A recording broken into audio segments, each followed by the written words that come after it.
ഞാനെന്നൊരു interviewer എനിക്ക് question ചോദിക്കുമ്പോൾ എനിക്ക് കിട്ടുന്ന സ്പേസസിൽ ഞാൻ ചില ചോദ്യങ്ങൾ ചോദിക്കും. ഞാൻ തകർത്ത് തരാം. അല്ല, ഇന്റർവ്യൂ ഗംഭീരാക്കി തരാം.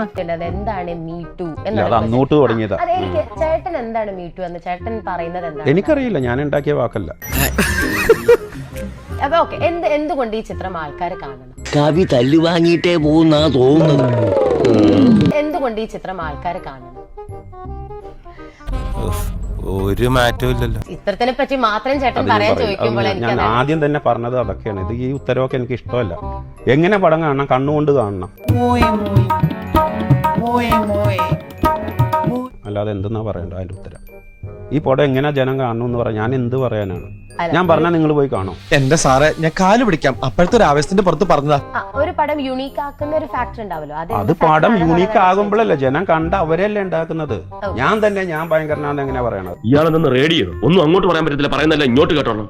റേഡിയാണോ ടി വി ആണോ എന്നുള്ള വഴിയെ മനസ്സിലാവും. പൊതുവെ ചേട്ടാ പല ആക്ടേഴ്സും വന്നിട്ട് അവര് ഈ സിനിമ കാണണമെന്ന് അവരെന്നെ പറയാറുണ്ടല്ലോ. ഞാൻ വിനായകൻ പറയാറില്ല. അയ്യോ, അങ്ങനെ പറഞ്ഞൂടാ. എന്താ ചോദിച്ചത്? ഈ സിനിമ എന്തുകൊണ്ട് നമ്മൾ പ്രേക്ഷകർ കാണണം? എന്തുകൊണ്ട് നിങ്ങൾ ഈ പടം കാണണമെന്ന് ഞാൻ പറയണം, അതല്ലേ?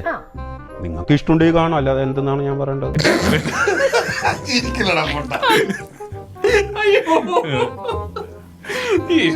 ചേട്ടനെ കാണുമ്പോ ചേട്ടനെ പോലെ ഒരു വ്യക്തിയോട് എന്തൊക്കെയാണ് ഞങ്ങൾ ചോദിക്കേണ്ടത്? എനിക്ക് ആവശ്യമില്ല, നിങ്ങളൊന്നും ചോദിക്കാതിരുന്നാ മതി. ദൈവത്തോർത്ത് ഞാനത് ചോദിക്കരുതായിരുന്നു.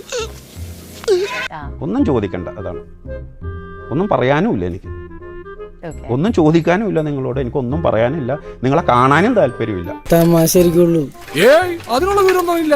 ചേട്ടന് എന്താ നമ്മുടെ ഓഡിയൻസിനോട് എന്തെങ്കിലും പറയാനുണ്ടോ? പിന്നെ അത് ഞാൻ ആദ്യം പറഞ്ഞത് ഈ ഡയലോഗ് ബാബാ നിങ്ങൾ ചോദിക്കണതല്ല, ഈ പൊട്ട ചോദ്യങ്ങളാണ്. എത്ര കൊല്ലമാണ് വേലി കിടന്ന പാമ്പിനെ എടുത്ത് ലങ്കോട്ട് കെട്ടിയ അവസ്ഥയിലാ ഞാൻ. വല്ല കാര്യമുണ്ടോ? അപ്പൊ ഞാൻ പോട്ടെ. എന്റെ കാര്യം കൂടെ ഒന്ന് പറയടാ. ഈ പാവത്തിന് ഒന്ന് അഡ്ജസ്റ്റ് കൊടുത്തേക്ക്.